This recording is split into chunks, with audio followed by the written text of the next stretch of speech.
class 6. Welcome to the physics class again. So today what we are going to study? We are going to study the topic interconversion of states of matter.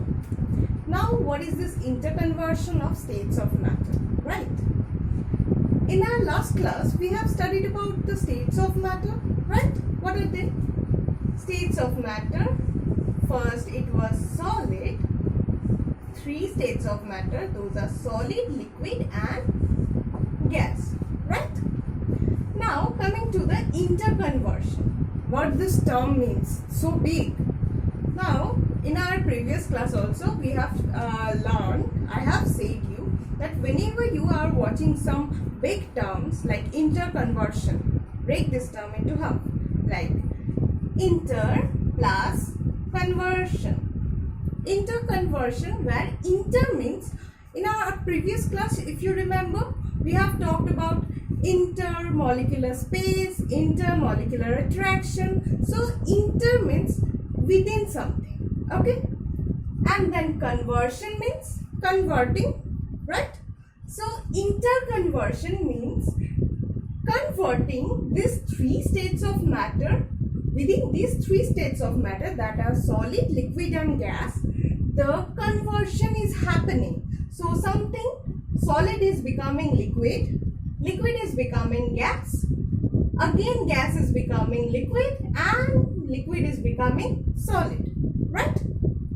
Now according to our fundamental definition or conventional definition, what we can say, interconversion of state of matters are a process. It's a process of change of one state of the matter into another and vice versa.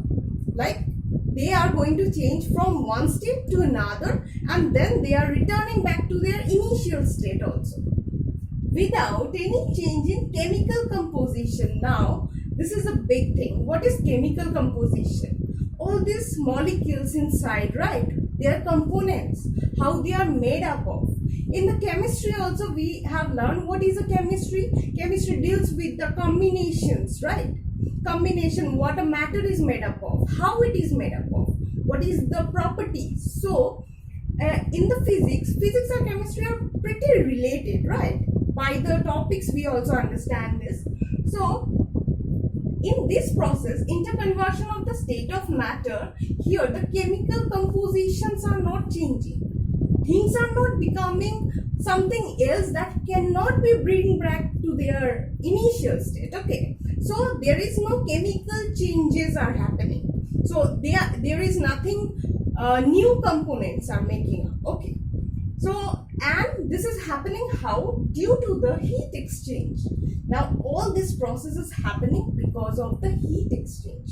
Heat exchange means some heat is going and sometimes heat is coming. Like we are absorbing the heat or giving out. Okay. So, I have taken, see, there are 3 beakers. Okay.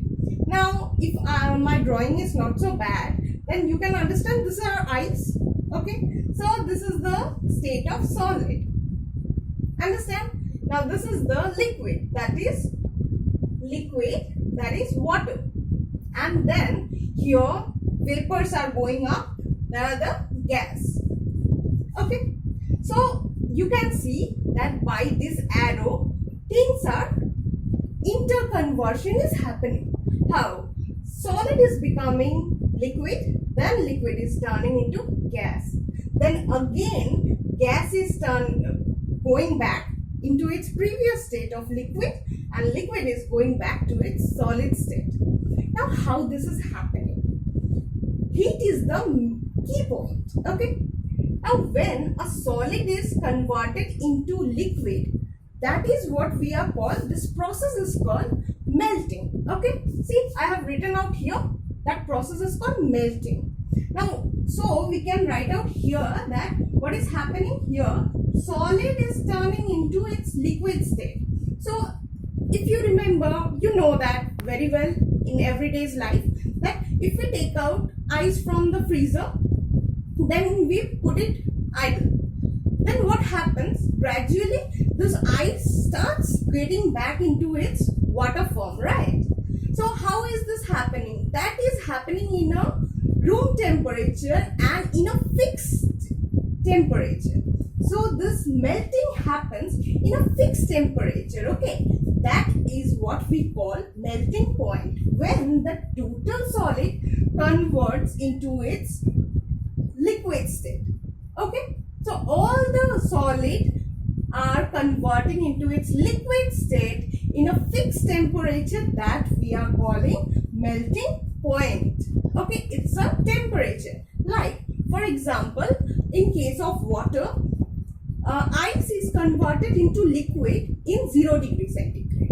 Okay, so until and unless all the ice are converted into liquid, the temperature stays at the 0 degree centigrade. Now how this is happening? Say when we are taking out ice from the freezer, it is absorbing heat from the room temperature or environment. Okay, so heat is applied, heat is going inside, right? After that, what is happening? The molecules inside the solid, if you remember in our previous class, we have talked about, like in the solid state, the intermolecular spaces are very little, and so as the intermolecular force of attraction is pretty tight, so these molecules are having a definite shape and they are pretty rigid, right? Now when this heat is applied, the kinetic energy, that energy that is within those molecules, the power inside them, that molecular energy, the kinetic energy within the molecules, it increases. So we can say after the application or when the heat is going inside the system, so kinetic energy, I am writing energy as E, it increases inside the molecules. Now when this kinetic energy increases, these molecules start vibrating vigorously. They were vibrating if they are vibrating in say one manner, it increases very much, like 8 or 9. So the vibration increases so much. So the molecules, if one person is there and I am another person, so they are colliding vibrating among each other, and they are saying, stay away from me. So how this is happening? So for that reason, what is happening? The intermolecular space among them, it is increasing. Okay, so they got the energy, they got the power, so that their energy between them, it increased pretty much, so that the intermolecular space, IS I wrote down here, it increased. Okay, and as a result, if you remember, if the intermolecular space increases, intermolecular force of attraction decreases, intermolecular force of attraction, it decreases, and this is how the melting is happening and a solid state is converted into a liquid state. Okay, so this is how our first conversion is happening. After that, more or less the similar thing will happen in a boiling or evaporation, where the liquid state is converted into its gaseous state. Now what is happening during this time? The kinetic energy again, it increased because the water, we are boiling the water, right? So we are putting the heat into the system. We are putting heat into the state of matter. So the kinetic energy increased. So Ke within the molecules, it increased, and it increased the intermolecular space among them further, and hence the intermolecular force of attraction decreased, and this all is happening in a fixed temperature that we are calling the boiling point. Boiling point of water is 100 degrees centigrade. Okay, when and every matter have different boiling points. Okay, now melting point, boiling points, all these are different for different matters. So all what is happening in the boiling point, all the water or the liquid is getting converted into its gaseous form, that is the vapor. Okay, now after that, there is two terms you can see, boiling and evaporation. Now what is the difference between these two? Evaporation, below the boiling point, there are some conversion is happening, no? Some heat is going inside the system, but it has not reached into that boiling point.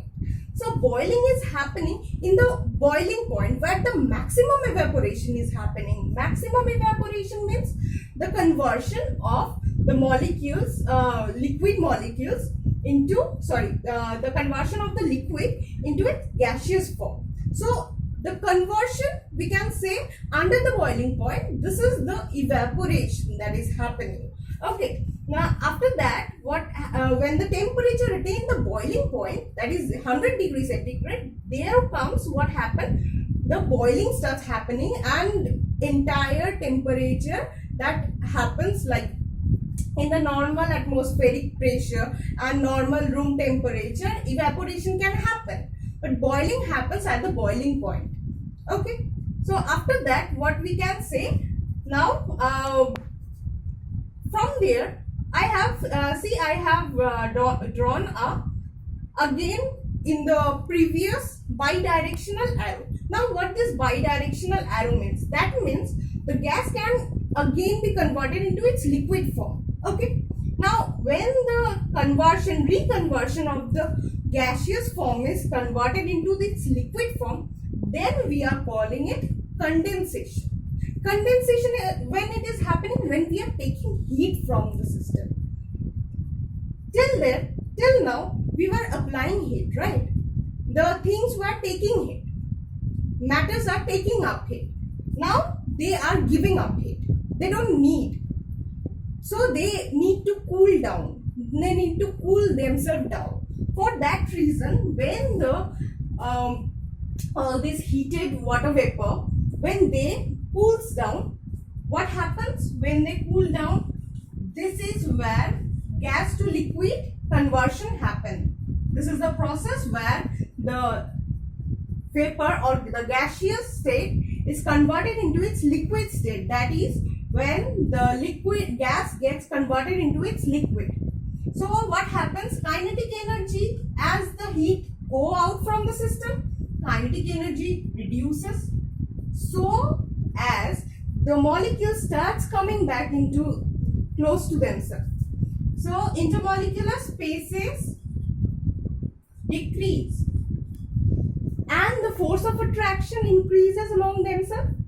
So intermolecular force of attraction increases as a result, right? Then almost similar thing happened with the previous state.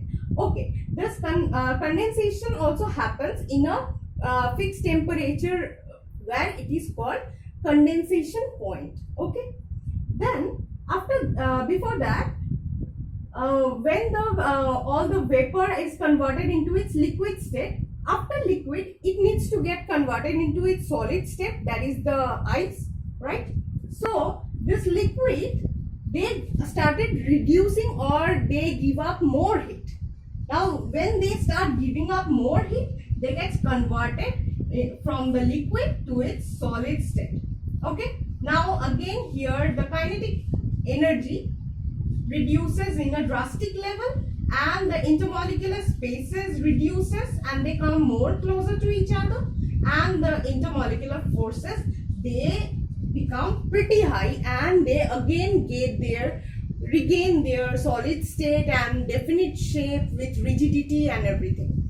Okay, so here this is how the conversion is happening, and here freezing is also happening in a fixed temperature where it is called the freezing point. Understand? Now there is another thing. See here, two terms are left. There is the sublimation and deposition. Now some solids are there like camphor. Okay, so these, they don't go through the process, like they doesn't like to go first undergoing the change to form into a liquid then into gas. They like to go from here to here directly, from the solid to the gaseous state. So that is where the sublimation term comes into play. So sublimation happens when the solid is directly converted into its gaseous state. Okay, and they can again be regained from the gaseous state to its solid state, and that's how we call the deposition. Okay, for that reason, if we are taking some activities, we can see that when you take a plate and china plate, suppose you put some of the blocks of camphor into it, then put a funnel on the top of it to cover it, and then you cover the mouth of the funnel with some wet cotton, and then you start hitting the china plate, and you will see that the solid will start getting vaporized. It will start getting vaporized, and as the top of the covered funnel is tapped with or draped with cloth which is cold, so as they are cooling it down, the deposition will happen in the top of the funnel, and the evaporation keeps on happening in the china clay plate. Okay, so this is how. So if we are jotting it together in a nutshell, so conversion of state of matter is the conversion of one state of matter to its another state, where no chemical, where without going under any change in the chemical composition into them, and due to what is this is happening, why? Because of the heat exchange between them. Then it is converting into when the solid is converted into liquid, it is called melting, and this is happening in the melting point, fixed melting point. And then when the liquid is again getting converted into its solid, that is called the freezing. That process is called freezing, and it takes place again in the freezing point. Again, when the liquid is converted into the gaseous state, it's called the boiling, and happening in the boiling point. And again we can revert or convert it into its liquid state by condensation in a condensation point. Okay, now we can directly convert the solid into its gaseous state, where we call it the sublimation. And then how to convert it back into its previous state, that's how we do by deposition. So this is how it's going to happen. So this is it for this class. Thank you.